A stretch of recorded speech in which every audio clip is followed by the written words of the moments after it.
Olivia. I am Madeline. And this is another Picture Show podcast. Damn right it is. How are you doing, Madeline? I am living my best quarantine life. Just chilling, reading books, watching movies that I've never seen. That is the premise of this show. We're gonna watch some movies that Madeline hasn't seen, some that she has seen, some that I haven't seen, but the main point is you're not gonna know what movie we're watching until I tell you. I know. What is it? So this week, we're watching one of my absolute favorite movies of all time. So this week, we're watching Eternal Sunshine of the Spotless Mind. I have no idea what that movie is. Excellent. I love this movie so much. It is a masterpiece of writing. It sounds like a Wes Anderson film title to me. It's a very quirky movie. I think you'll really like it. It's a very sweet movie. It's not as problematic as some of the other movies that we've been talking about on this podcast. So I think it'll be a nice break to like actually watch a really good movie. Who's in this movie? It's Jim Carrey and Kate Winslet are the main people, but we've got like little cameos from some other well-known people. I'm not going to say who. I'll let you watch it and we can discuss. Okay. But so you've never heard of this movie? No. I was thinking it was there's like this one movie that's out that has I mean, I'm sure it's like really old. It has like Zach Braff in it. Little Miss Sunshine maybe is what I was thinking of. Oh yeah. Mm-hmm. Yeah. It has Very different movies. Very different. Sure. Yeah. But no, don't know anything about it then. No idea. When was it? I don't know when it was made. I don't know I have no context to what this movie is. I think that's perfect. To go into this movie knowing nothing and just kind of absorbing it for the first time. It's not like one of those movies that is like, you know, you gotta avoid spoilers for or anything like that. It's just okay. I think it's just like a very it's a very sweet, just wholesome, really good movie watching experience. So I like that. Yeah. And I do know you and our friend Denver have raved about this movie. Like I think Denver has mentioned it. Pretty sure it was Denver. Yeah, I'm pretty sure he was the one that mentioned it at least like 5 times in the last 6 weeks that I've talked to him. Well, Denver and I rarely agree on movies. So if this is one that we both like, then hopefully that's a good sign. It's good for all audiences. Yes. There's nothing that I can remember that's, I take issue with. With that, we will be back with our review of Eternal Sunshine of the Spotless Mind in 3, 2, 1.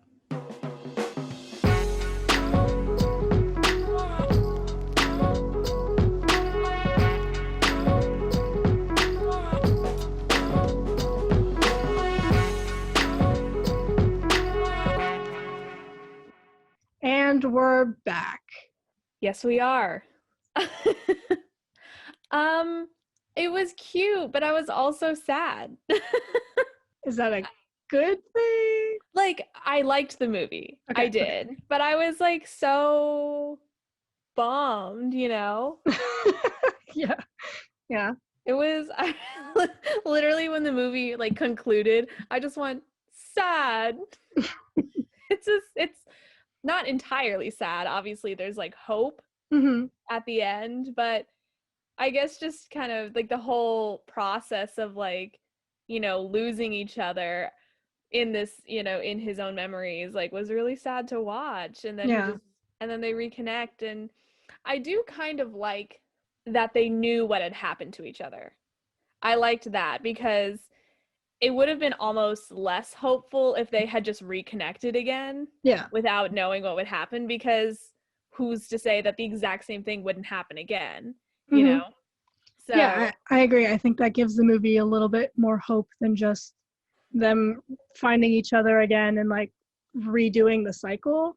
Right. Because this way they at least know that like they've been through it and broke up because of X, Y, and Z that they have recorded, that they can like know going into it this time.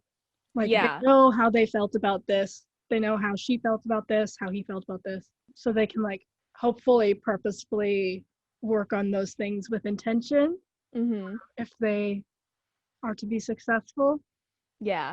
instead of it just going in blind and, repeating the same tragic love story over and over again.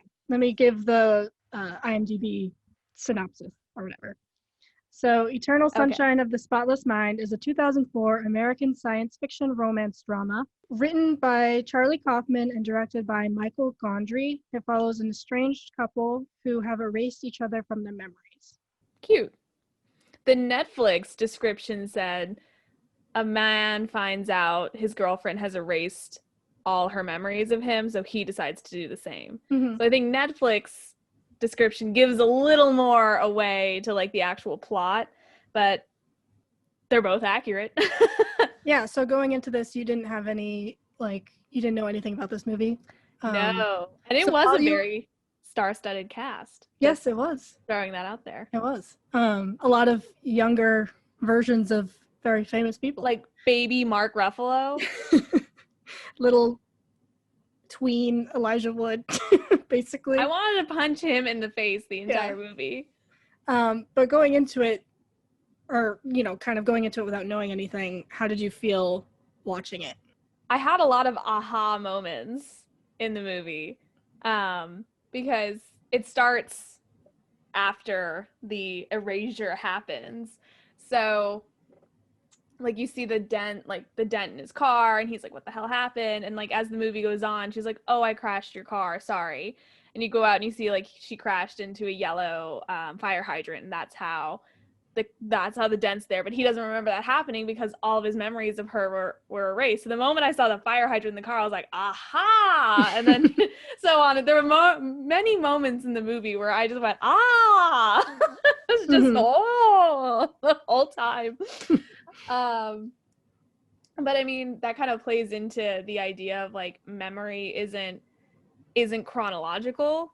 Yeah. And there's sometimes like no organization to it in your mind. It's just like something will trigger something else, will trigger something else, will trigger something else. So I liked that it didn't go from like, it kind of almost worked its way backwards. It kind of started with like his more recent memories of her, and then which were like the worst memories, because like that was when the relationship started to fall apart. But it was almost as he was going through the rest of the memories with her, he like remembers all these good times, and that's when he starts to realize, I don't want this, like I don't want to forget all of this, because he was so focused on like her erasing him, and then her being just like the worst version of herself in their relationship at the end.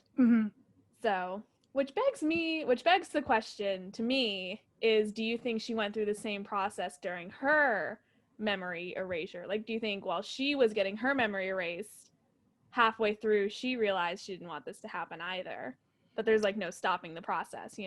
Yeah. I mean, I think it's an interesting thought, because everybody that goes through that, when it's like related to a relationship or something, probably do go through that. But obviously there's no stopping it, so once they're done, they have no way of like gaining them back, because it's all gone. It's an interesting kind of like question to throw out there, like, is it worth it to try and erase something painful from your life if all the good goes with it? My answer is no. Yeah. Especially after watching the movie. I mean, it would have been no most likely before, but definitely after like seeing something like that played out, and just how hard he fought to like keep the memories, and like they had great memories together. And just like watching them literally like fade away was really depressing. Yeah, it's I really liked how this movie deals with like memory and just the mind in general and how it works. I think it portrays it in a really interesting way it makes sense, like if you don't see someone's physical face in reality, when you're remembering it, like their face is like distorted because you don't have like a clear picture of what they look like. Right. So when he's trying to think of Elijah Wood's character, he didn't see his face, so like when he's trying to see what he looks like, he can't, because he has no he never saw his face. So it's Right. either the constant back of his head or his face is all jacked up. And then like when the memory when he first met up with her at the bookstore, like went to talk to her again after they first met on the beach, all the books were turned inside out. Mhm. So like the pages were facing out on the shelves instead of the spine of the book. And I thought that was clever. So at first it had all the covers on them, like you could see different colored covers, but as the memory continued to fade, all the covers were white, Mhm. like completely blank. And then like the shelves were gray. Like the shelves started out as a certain color, and then the whole room turned like white and the shelves were white, and then like it kept going. I just liked that. I was like, I like the detail of it. Yeah. It was really fun. Yeah, I think, like I said, it was really cool. And I liked how a lot of the sets kind of meshed together. So like we're in the doctor's office or Barnes and Noble in one setting, and then he kind of runs into another room, and then he's in his apartment or his friend's apartment or whatever. Yeah. Kind of like how when you're dreaming or when you're trying to remember something, you're not thinking about the in between. You're just going from one scene to another scene. And a lot of the movie was practical effects. Like there was very, very little CGI. I think the only CGI was kind of when everything's deteriorating. Yeah. Or when he was like, well, I guess no, because even when he was a toddler, they just made like a really big fridge. Yeah. There's a lot of perspective play and a lot of manipulation of the space so that, if a character is supposed to disappear, they kind of like go into a hiding spot and then come out somewhere else. And a lot of the scenes where Jim Carrey is like he's in the same scene with himself. Yeah. He's acting both of those. He's just like having to run around the camera and like change really fast. Like there's no CGI involved in that. That's pretty cool.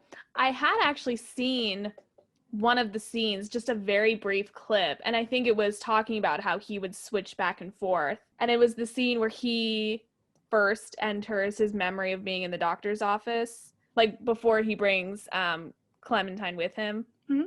And he's just there, and then it's the doctor, and then the camera pans over and it's him sitting in the chair. And I do remember seeing somebody like post like, oh, Jim Carrey, did all of this in one take without any additional CGI or whatever. So yeah, I do remember that, because when I saw that scene, I was like, yeah, I think I've seen this part before, but no context whatsoever. Yeah. So what did you think of the performances? I really like I said, I liked Jim Carrey. He does a lot of his roles are just over the top, just because he has such like an elastic face. Yeah. Like he can just do whatever crazy shit you want him to do, and it's flawless. But he didn't have to lean on that so much for this movie. He didn't really lean on it at all. There was like a couple scenes where he was like goofing around in his own memory, but that was just, part of his memories. It wasn't like a strong character trait or anything like that. Unlike, Ace Ventura or The Mask or fucking The Grinch. Yeah. And then I liked Kate Winslet. I don't know. I always have this memory. The only thing that she stands out to me as an actress is Titanic. Mm-hmm. So like the fact that she can just be this like goofy kind of harebrained gal, and not typecast into this like, drowning woman on a boat, is good. And I liked her character a lot. I liked the character Clementine. Mm-hmm. And I also kind of liked their juxtaposition as a couple. Like he was very like, I mean, he's goofy at times, you saw, but he was like more reserved, more just like, one-liner kind of like sense of humor, whereas she was just like fucking crazy all over the place, did whatever she wanted, and she just had that kind of like personality that just like drew people in. Like she's literally the opposite of Bella from Twilight. Got it in there. Got the Twilight reference in. Hell yes. So I liked them, and then I really liked the dynamic between Kristen Dunst and the doctor. Yeah. Mary and the doctor. I thought that was really, really funny. And it was really sad too, because like she, when she finds out, she's like, that's still so shameful. I think the worst part about doing something like that is everybody else still knows what happened. Yeah. And that's so embarrassing, you know what I mean? Yeah, I mean, Just like, Stan, like he knows that all happened, and she keeps bringing up Howard, and then Howard shows up, and he's just like, I'm a just go, I guess. yeah, And he's like I'ma just chilling take a by the walk. van, and he sees it go down, and he's not upset because he like He knows knew. it's inevitable because it's already happened. It's really sad. But I think that also proves the point that if Clementine and Joel, right? Yep. Joel. She kept calling him Jolie in the movie, so I kept thinking his name was Joey for some stupid reason. So, okay. So her relationship with Howard and how that repeated itself could have been their fate, because like it's that sort of mutual attraction. Like the attraction doesn't leave just because your memories are gone. You were attracted to each other when you first met each other and had no memories with one another. Mm-hmm. So there's no reason that the attraction doesn't leave just because the memories are erased. You know what I mean? Yeah. Like you were attracted to that person in the first place for some reason. So it's bound to happen again. So when Mary made her pass at Howard, I was just so, like, when I figured it out, I was just so mad because, yeah, he gets to remember everything. Like, they had this, like, passionate love affair, it sounds like, and he gets to keep those memories. Mm-hmm. And it almost sounds like he kind of, like, not coerced her, but probably heavily hinted that she should do this procedure just so they could continue, like, a professional lifestyle. Yeah. A fun fact, in the original screenplay, she had been pregnant originally, and that's when Howard, if I'm remembering correctly, Howard convinced her to, get rid of the baby and the memories in order to kind of, just fix the situation in general. Yeah. And so that's when that all happened, but I guess they cut that for time. But that's just like another layer of like fucked up Right. to the situation. Yeah, that is pretty fucked up. Sorry if I keep swatting. There is this one fruit fly just hovering around my mic. So I'm trying to like find the perfect moment to just like fucking crush it. But now, of course, now it's gone. So hopefully it stays away. Bitch. But yeah, Jim Carrey and Kate Winslet both were casted against like type, like intentionally, because Kate Winslet was best known up at that point for doing period dramas, like Titanic, like all these things. And they wanted to, I think the director wanted to give her the opportunity to, do something completely different. And I think she did a really good job. She's kind of a foil or like a critique on the like manic pixie dream girl I was gonna say that at some point. She's not, by all accounts, she's not a manic pixie dream girl, because the definition of that was coined by some journalist. The like term manic pixie dream girl was coined by a guy who was critiquing the film Elizabethtown, because the character in Elizabethtown is kind of just there to be the projection of like the perfect kind of male, not I guess male fantasy, or like perfect girlfriend, kind of there to fulfill his idea of what a like fun, cute girl is, and also doesn't have any real character development of her own, and is just there to help further the man's story and the man's plot in the movie. Right. But in this movie, Clementine has her own issues. She's very fucked up, and she says so many times. She's like manic, sure, but she doesn't fall into the category of manic pixie dream girl, because she's, struggling with her own stuff and has her own kind of arc. Yeah. In this movie, and there, she's exciting and lively and eccentric and like weird, but ultimately she's her own person with her own struggles and things that hurt her and things that she has to get over. Right.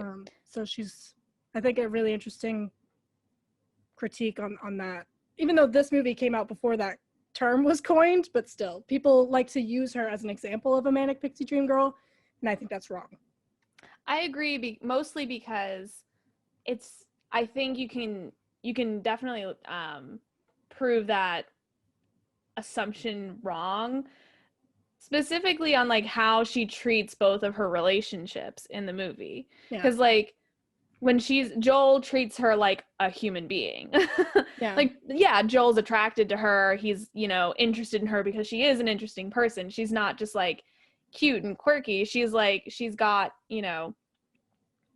like a complex personality, as opposed to like your stereotypical manic pixie dream girl who has like a very one note, as you said, personality and is just there as a prop. But Elijah Wood, cringe. Oh, Elijah, you silly man. He kind of baby boy. Yeah, I know, like straight up infant. Like he looks like he's like 15 in this movie. It's crazy.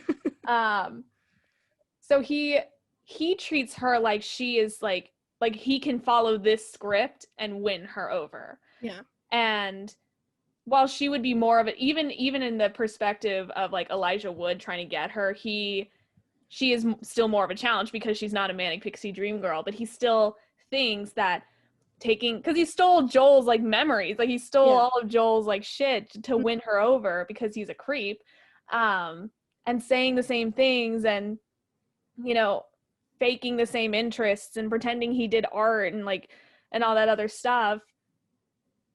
She knew something was off about him. Like she knew it wasn't right. It wasn't genuine. I think it wasn't genuine. It's kind of interesting. Like, you can she erased the memory of Joel, but 2 years still passed, and she has other memories from those 2 years. It's not like those 2 years just poof are not there anymore. Just he's not a part of that. So she still has grown as a person in that time. So it's like residual kind of residual memories or residual lessons that she learned in those 2 years are still there. So like the things that Joel did might have been heartfelt and meaningful at the time when he did them in their relationship, because it was within the context of their relationship and the time that she was in. But time has still passed, and she's still not the same person as when like Joel gave her those things. You know what I mean? Right. So when Patrick is reusing these things, it's like out of context, and like it's not hitting her the same way as it would from some other time in her life. Right. I don't know. And also like, yeah, it just was like, it really just was not genuine. Like he is just a straight up creepy ass dude in this movie. Like he was like, yeah, I stole her panties, and Stan is like, what the fuck? And then they just start laughing about it. It's like, no, that's not good. It's a very very hardcore breach of, I don't know, patience. He was like, do you get how unethical this is? And he was like, no, I'm totally kidding. And then they're both like, ha ha ha ha. Just moved on. No, that's horrible. My girlfriend. Oh, I'm having girlfriend problems. Oh my God, my girlfriend. I'm like, shut up. She's not real. Ugh. Yeah, it's very disturbing. But yeah, and then Jim Carrey also was cast against, his typical type acting, like you said before. Originally, Nick Cage was supposed to play Joel. The shock on her face. You guys can't see. So if it had gone with if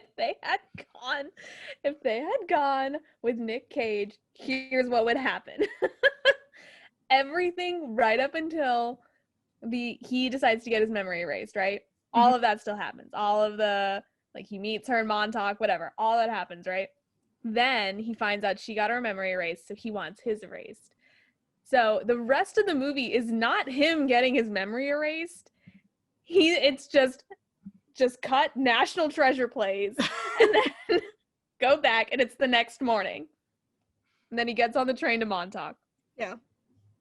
Yeah, I think it would have been a very, very different movie if it was Nick Cage. I think there would have been a lot more yelling involved. Where's the Declaration of Independence? That's wrong movie, Nick. Oh, sorry. sorry. He just would have talked a lot more about Benjamin Franklin. Yeah. It would have definitely been a different movie for sure. But I definitely would have enjoyed it far less or far more. I don't know. It would not have been the same. Just leave it at that. But so Nick Cage was unavailable, so they turned to Jim Carrey, who I guess was going through a breakup of his own and was like really depressed when the director talked to him. Aww. And the director was like, "Hey, it's really beautiful that you're depressed right now. Please stay like this. Don't get better. I want you to stay like this for a year." And a couple years later, Jim Carrey was recording a documentary and was like talking about that, and was like, "Yeah, that's how fucked up this industry is." It's like, yeah, that is really messed up. It kind of defeats the purpose of acting. Right. Yeah. No. Like, I need all of my actors to be actually depressed in order to. They were like, let's just, skim the internet for really depressed people and cast them in this movie. I was reading some trivia about this movie, and a lot of it was, I can't remember specifics, but a lot of it was how the director just kind of, it was just insane. Like the set, a lot of the set had to be moved around for certain shots. There was like 14-hour work days. He like fired a whole crew of people because they were like, yeah, if you do this, it's not going to be safe. And so he was like, screw that. So then he had like the film crew do it instead. It's like, I mean, I guess it worked out because the movie is good, but like, I hope nobody was injured in the process of making this film. It's insane. But yeah, so Jim Carrey was depressed when he was cast for this. How do you keep yourself depressed? I mean, I don't know if he actually kept himself depressed, but that's what he didn't actively keep himself happy either. Maybe, I don't know. I don't know how long it was between that conversation and when they actually started filming. Right. But they wanted to cast a funny person because it's easier to kind of subdue that in the character. Like, he's a very average looking guy. Mm-hmm. He's funny and he is quirky, but it's not overly done in the movie. It's easier to subdue a comedic actor than to have someone who's not funny try to be funny. You know what I mean? Fair enough. So that's what they were trying to go for, just like this quirky, average guy, which he was. He was very, very watered down, I'd say. Yeah. I think everyone else did a good job too. I think Kirsten Dunst was good as the drunk assistant coming into someone else. Oh, that bothered me so much. Now that they just come into this guy's apartment and just like drink all of his alcohol, like are eating everything in his fridge, having sex on his couch. I'm like, man. They're literally like sleeping on top of him and jumping on top of him. In their underwear. I would have some words. If I had remembered that, I would have been furious. If I had an entire cake in my fridge and I woke up and it was gone, it's like half eaten. No memory though of what happened to it. I would be like, did I eat all of this? I don't remember that. I feel like I'd be really sad though. The correlation between new patients of Dr. Howard and then new patients for like psychologists like have to be related. There has to be some sort of positive correlation between the two of those. Yeah. Because I mean, she was like, because Clementine, like she had fully, gone through probably a couple weeks at least of having her memory erased. And she started going through kind of like the effects of not like knowing something's wrong, but not knowing what it is. Yeah. So there has to be there are obviously negative side effects to this treatment that no one covers in this movie at all. Definitely feels like some sort of practice that would be like above like a butcher shop or something. Like, it looks like a little hair salon. Nope, it's actually a memory erasing clinic. You know what I mean? Yeah. What did you think of like the science kind of presented in the movie? Very far-fetched, but I went with it. Because usually I'm in movies and I'm like, well, there's no way that could happen. There's no way that he could just lay there and like force himself to, you know what I mean? Like, there was, then I kind of reminded myself this is supposed to be technically a sci-fi movie because it's futuristic, quote unquote, technology that's being used, and like very unfounded science involved. I'm not a scientist. I'm not good at science. But I think at the time it was very far-fetched.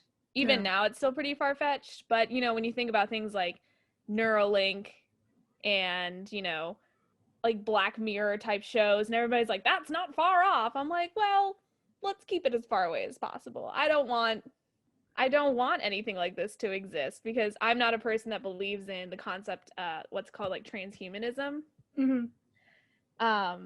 Transhumanism is like basically people electing to improve themselves like technologically. Like, for example, like basically becoming like a bionic person or like a cyborg is like the clearest example. Like intentionally taking your eyes out to get like, you know, super bionic eyes that can like shoot lasers and like see through walls and shit. Like that would be like a very extreme form of transhumanism. But I mean, some people will even break that down to like hearing aids, but I feel like there's always like that gray zone with these sort of like newfangled terminology where you're like, well, what about, you know, when somebody loses a leg and they get you know, a prosthetic? I'm like, no, this is you intentionally changing yourself with like technology, with you know, not, and like, you know, plastic surgery does not count as transhumanism before anybody asks. But that sort of thing, I'm not like uploading your consciousness to the cloud is technically like a form of transhumanism. Like all of those things, in my personal opinion, freak me the fuck out. I'm like, I'd rather just die. You know what I mean? Like, not like don't shoot me in the head, but like I would rather just go naturally. You know, don't upload me to the cloud. Don't put my brain in like a fishbowl and then reanimate me in 100 years. No, thank you. Cryogenics, that would also, like, cryogenically freezing your head and then like transplanting it, that's a form of transhumanism. There is this, sorry, I could go on forever about transhumanism. Let me cut this short. Basically, all of the science in this movie, while fascinating and really cool to watch, would be absolutely terrifying to exist in real life. And plus, I don't think it could be possible. Not like scientifically possible. I just think it would be the hardest fucking thing in the year of our Lord, 2020, to completely erase somebody's memory of someone else or something else because of social media, because of globalization. Like, how the hell? I wouldn't put it past 2020. We've surpassed my expectations so far. If they could pull this fucking thing off, I'd be like, you know what? Just end it all. Just cut it off here. But because of social media, because of the internet, like, you know, in 2004, Instagram, Facebook, like MySpace, like kind of existed, but even then, like, it wasn't crazy popular in 2004. That was something that came along like 2005, 2006, and then like died when Facebook came around. You know, nowadays you upload a photo, it's on, if you have like a public account, it's on a million people's phones, and people can screenshot that shit, whatever. Eventually, like, it will circle back to you. It will make its way back to you. So even if you collect all of the physical evidence of a relationship or whatever you want to get rid of in your life and take it to Dr. Howard and he like incinerates it, or Elijah Wood steals it,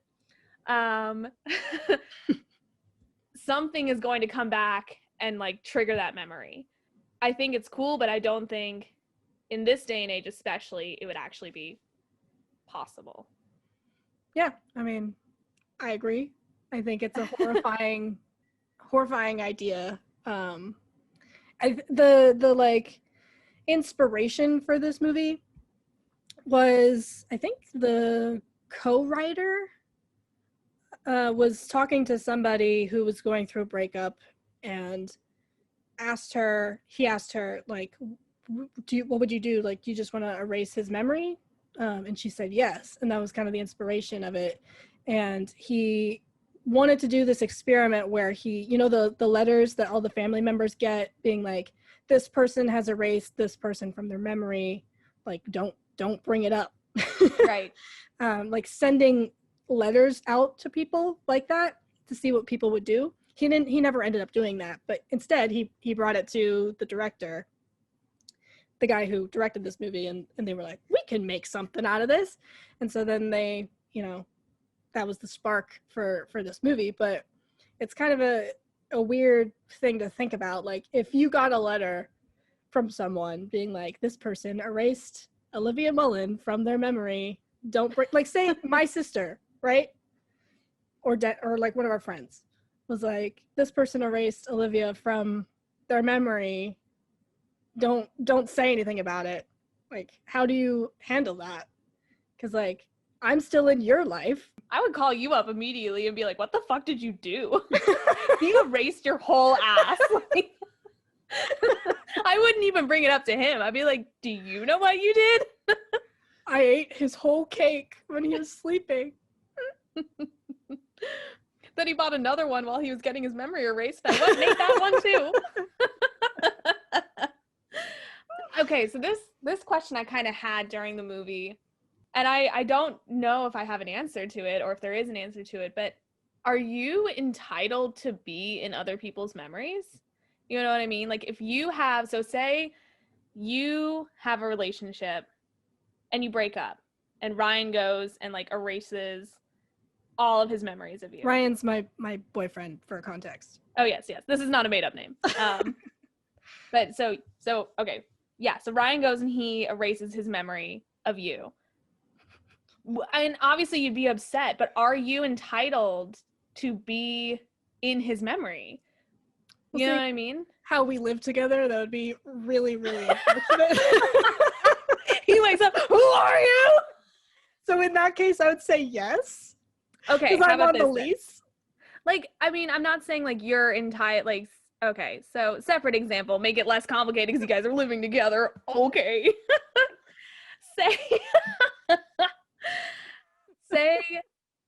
our mutual friend, Denver, he decides, you ate his cake, he decides to erase all of his memories of you. And you find this out, just like Jim Carrey, just like Joel did in the film. Yeah. I mean, besides the fact that you have mutual friends and everything, do you feel like you would be entitled to be in his memories? Like, do you think like you have that like right? Not to say like you have to remember who I am, but like, I don't know. I just thought it was like kind of unfair to make that decision to just completely, yes, you can completely cut somebody out of their life, out of your life, and that's completely justified, especially if like they are not healthy. But I don't know. I just like, I got so conflicted because I can understand both sides. I can understand this is your body, your memories. You can choose what you want to fucking do with them. I think it depends on like how involved in your life they still are, you know? Like, if it's, say, an ex of mine decided to, someone who I don't talk to anymore, someone who's not in my life, wanted to go do that and like erase me from their memory, it doesn't affect me now because I'm not going to go out of my way to like contact them or like, you know, whatever. So if they wanted to do that, it wouldn't bother me. But if it was someone that I still interact with and is still in my life to some degree, I would say yes, that I should be in their memories because I don't know, it's like everything's connected, and if you just erase something, it doesn't mean that everything else goes away. Right. You know? So it's like things won't make sense. Things won't make sense for the people who have to deal with it because like everyone else has to like suddenly shift their whole life around because this person decided to go erase a certain part of their memory. You know? Yeah, and also like, I mean, in this context of Joel and Clementine, like you know, yeah, they broke up, but how are either of them going to learn from their breakup if Clementine had decided to just up and fucking erase the whole thing? Yeah, like the residual memories there, and she did her own personal self did evolve and hasn't changed. But I mean, even after a breakup, even after you have these personal growth moments during a relationship, you still continue to learn from your past relationships. Yeah. So to just completely wipe that from your slate and like just and have no idea that this relationship ever happened prevents you from growing, prevents Clementine from growing, prevents Joel from growing. And then, like you said, everybody else has to fucking like hide all of their pictures of like you and Joel if they have any. And, you know, they have to tiptoe around talking about certain memories. So that affects other people. So I feel like the movie was also very like the characters in the movie were also very selfish at the same time. Yeah, I mean, I think both Clementine and Joel did it for two very different reasons. Clementine, throughout the entire movie, is very spontaneous and hasty with her decisions. She kind of just does things because why not? And she doesn't really think before she does a lot of things. And I think that was one really extreme example. She thought she was just in pain, and she was like, it's better to just not feel this anymore. So she goes and has that done without really thinking about it. And Joel does it out of spite. Yeah. Joel does it because he's mad at her and is like, fine, if you're going to erase me, I'll erase you. Because honestly, I think it would be horrible if somebody that you love and you are still like is still in your life just you know, if Ryan went and erased his memory while he's still living with me, that would be the worst thing ever, because now I have to like figure out how to convince him why I'm still living here. Yeah. And like, you know, all these things, it'd be horrible. Like all these things that we've been through together, he doesn't value enough to keep. I would rather in that instance also not know who he is and like not have to live with that. I was gonna ask, I was like, if you and Ryan, like Ryan erased his memories of you, would you feel more inclined to erase your memories of him? I think so, yeah. Like if it was, you know, like I said, now we're living together, everything seems fine, and then he goes and erases his memory of me, I think I would be way more inclined to also do that and just have a fresh start, because I if, you know, in the long run, it would not be a good idea, because ultimately everything that we've been through together has like led to the, you know, personal growth that I've experienced, and I would continue to grow past that. But for the sake of being mad at him for doing that, I probably would consider it. Yeah. One of these days I'm just gonna pay Ryan. I'm gonna pay Ryan like $20 to act like he doesn't know who you are. And him like, hey, I'm gonna slide you $20 in your Venmo. Tomorrow morning you just gotta have no idea who Olivia is. You have to keep it going for at least a couple hours. Just really get her thinking about erasing her memory. Yeah, like I don't think I'd actually do it. I think, like I said, I know long term it would kind of erase all of the stuff that I've been through with him, but in the short term moments of him being super frustrating and not knowing who I am, I'd probably be like, well, screw you, guy. Off I go to wipe my brain clean. Is there anybody in your life that you would also feel that way if they erased their memory of you? Not off the top of my head. Probably, like the more, you know, if I think about it more, there probably is like if somebody, I ran into them and they're like, who are you? And I remember having all these like awesome, I think it's like just the ultimate insult. Yeah. I mean, that is like truly like when you text somebody and they're like, who this? And you're just like, what? Like you are low-key butthurt, you know what I mean? Yeah. So to have that happen, especially to me, if that happened to me in real life, I would throw myself into traffic. I'd be like, shining star. I am a shining star. How do you not know who I am?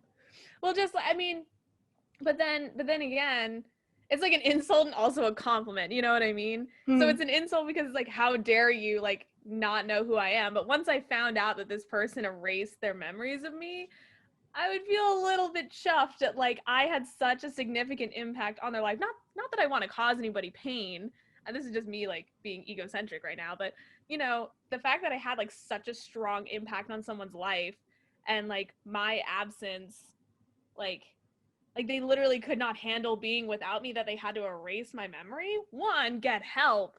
Seriously. Two, like what? Okay, Edward. Okay, Bella. Right? God.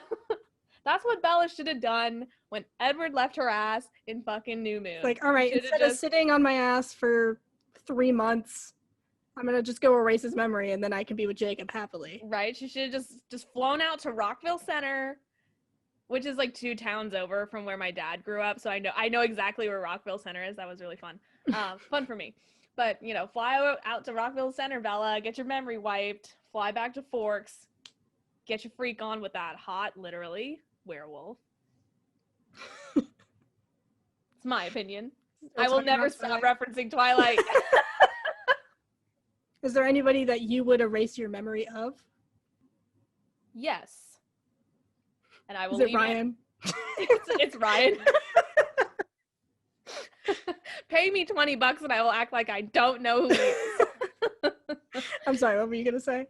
No, I was just gonna say, yeah, there are people for sure. But I mean, part of it's also like, there are certain people I would wipe my memory from just because like they caused me like discomfort or pain or whatever, and I learned nothing from it. Yeah.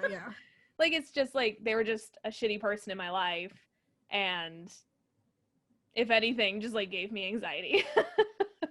Yeah. So it's fair. But other than that, like, yeah, other than that, no like significant past relationships or anything like that. Really, I really need to wipe clean because, you know, I've learned things from, you know, past love affairs, and if I erased it, I would be I would be very confused all the time. So I think that's like another thing. It's like, how do they deal with the constant confusion of like losing 2 years of your life?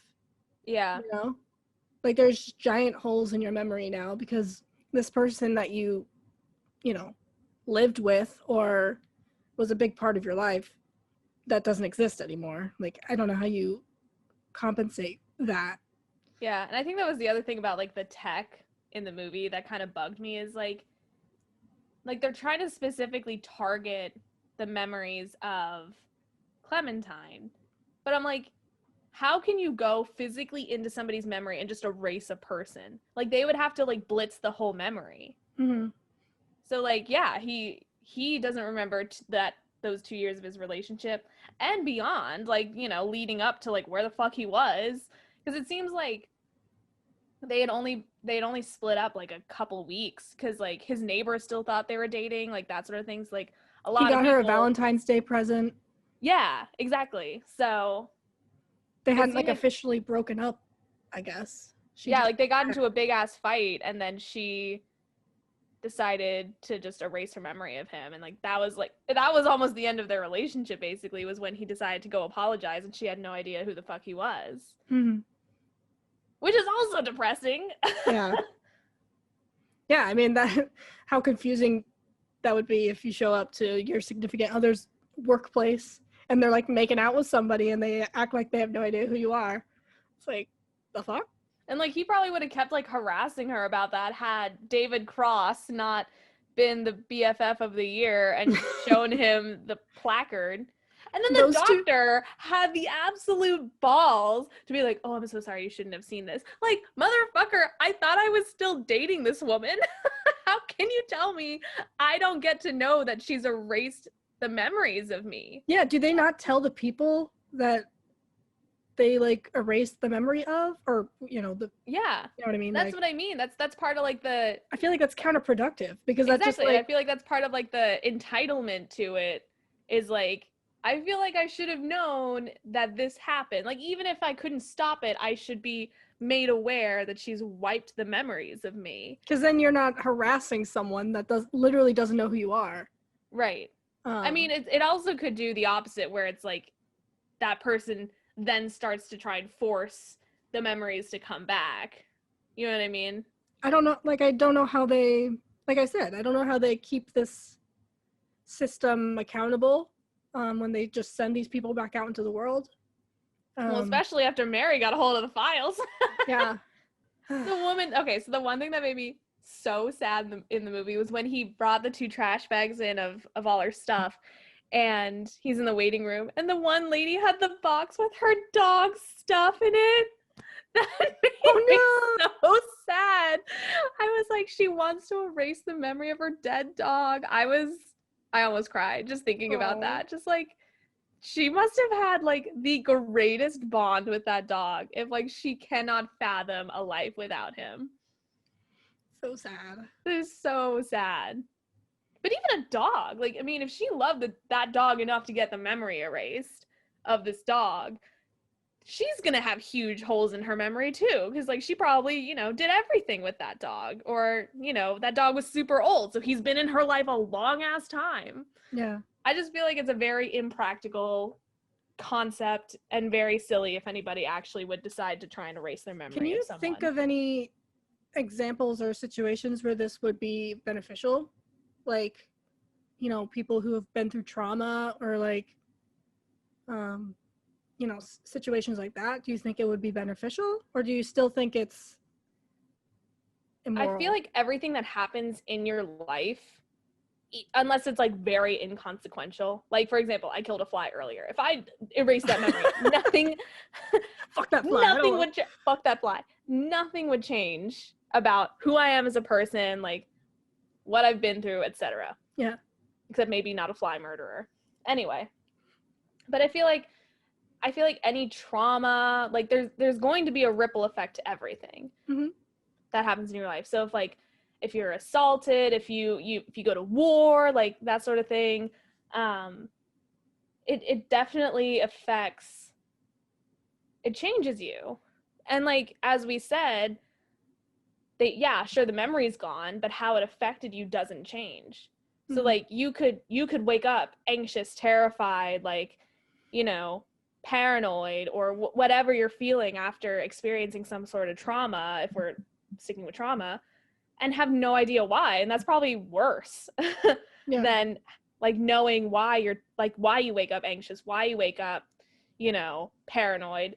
Like at least, and like hopefully you're getting like treatment for the trauma. But I mean, if you don't, that's worse. Like that I feel like would have a worse effect on you than, you know, just keeping the memory and then building upon it in a positive way. Yeah, I think I agree. Is there any other specific things from the movie that you want to talk about? And nothing that I haven't already said. Like I had mentioned before, I did appreciate kind of how they brought the timeline together. Yeah. Because like you first think like, yeah, they meet in Montauk, but you think originally you think that their first meeting is on the train on the way back from Montauk. But when he starts talking to the doctor and Dr. Howard's like, oh, when did you first meet? He was like, oh, we were on a beach. And at first you're like, they weren't on a fucking beach. They were on a train, you dumbass.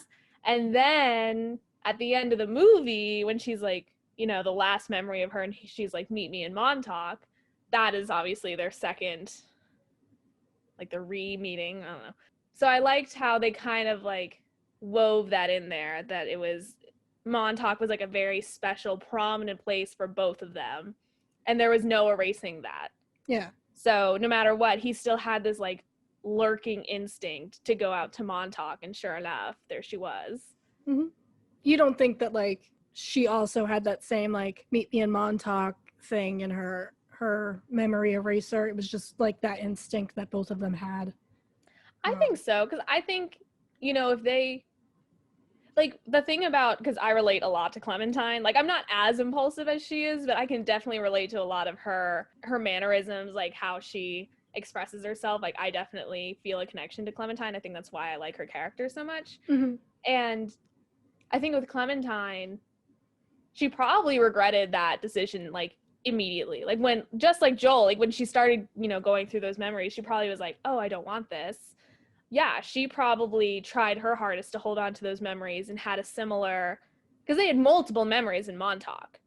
as the movie goes through. Like, they're on that beach like a million fucking times. Yeah. So I think because Montauk is such a prominent place to them, at the end she probably had that same like moment of clarity where she was like, let's go back to Montauk, and decided the same day to go back to Montauk. I think what happened was this. I think because you don't know the difference in time between when she had her memory erased and when he had his memory erased, because it's Valentine's Day when they both go out to Montauk, right? When the second time they meet each other is Valentine's Day. Yep. So I think what happened was she had her, because they met the first time like around Valentine's Day, right? Like the first time they met was also around Valentine's Day. Like no, on the beach. I don't think so. I think it was just some weekend that they were all there together. Oh, well, I thought that was my impression. But either way, like Valentine's Day was also a significant date coming up. So the residual memory was like, oh, like, you know, there was like some empty piece there, and like she remembers Montauk as being like a happy place for her. So she was probably like bummed out on Valentine's Day. So like a couple days before Valentine's Day, she probably had her memory erased. The next day, Joel goes to the bookstore, realizes that the memory's gone, like her memory's gone. And then like the next day, he gets his memory erased. And then the morning that he wakes up is Valentine's Day. So I'm assuming all of this happened within like 3 or 4 days. Yeah. And so both of them on Valentine's Day, he has like the fresher like draw to Montauk, and she was probably like super like lost and was like, oh, let me just like clear my head, go out to my favorite place in the world on Long Island, which is Montauk. And they go out there, and that's how they like reconnect. I just think that place was like so strong in their relationship and in their memories that they were both just drawn there in general. Yeah. As well as like some sort of residual memory instinct took hold on Valentine's Day.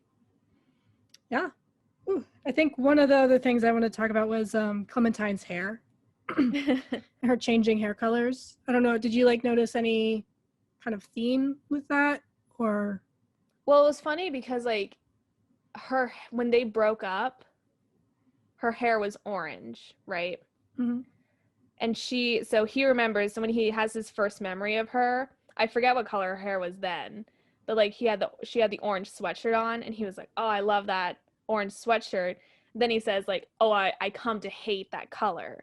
So like when they were breaking up, her hair was orange. I do remember that. Mm-hmm. And then her hair was like blue when like in that in between phase of her not knowing, like blue gray color in between her having her memory erased and him having his memory erased, and they meet again, and she says, oh, I change my color all the time. So it is very possible that she broke it off, literally dyed her hair immediately, and then had her memory erased, like full breakup makeover that many people go through. Yeah, the hair, from my understanding and my kind of read, it's like kind of representative of seasons. So when we first meet her on the train, her hair is blue, and it's like the roots are grown out a little bit. So this is, after she's erased his memory. It's the first time, or after she's erased her memory. Neither of them remember each other, and it's the first time they're like reconnecting and meeting again. So there's that, and then but in the real first time they meet each other, her hair is green, kind of like spring. And it's kind of like, new beginnings, spring, things are growing and blooming. And then her hair is like bright red. In all of the kind of fantasy in the memory scenes, her hair is red, and like the full bloom of their love and their like affair is, representative with the color red.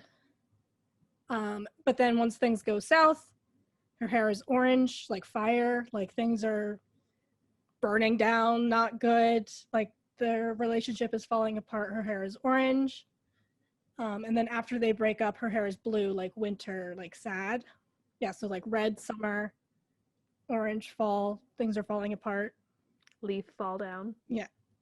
Blue for winter, she's sad. But then once, a little bit of time has passed, her memory is erased and they meet again on the train. Her roots are grown out again, almost like the end of winter, beginning of spring kind of thing. Yeah, because it's mid-February, so March is coming, which is like basically spring.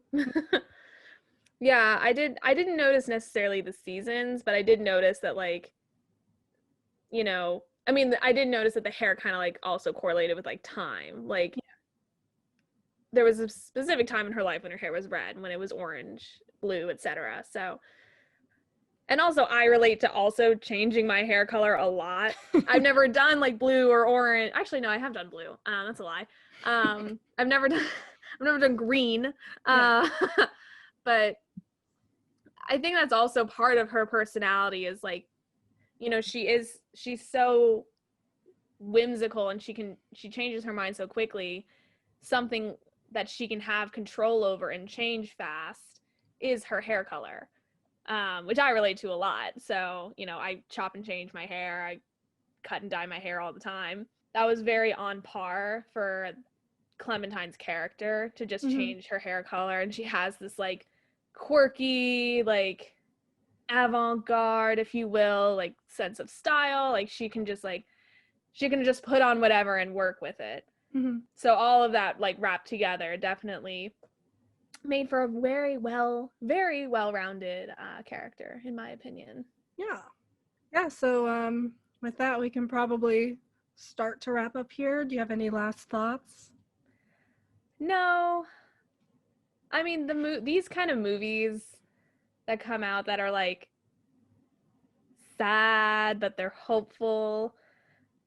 I mean, I like them, I do. But I'm just like, I definitely am just like, give me a feel good movie kind of gal, you know what I mean? I want to root for something. We've Like had a few kind of downer movies, so next one for sure we'll do like for sure. We'll pep it up just a wee bit.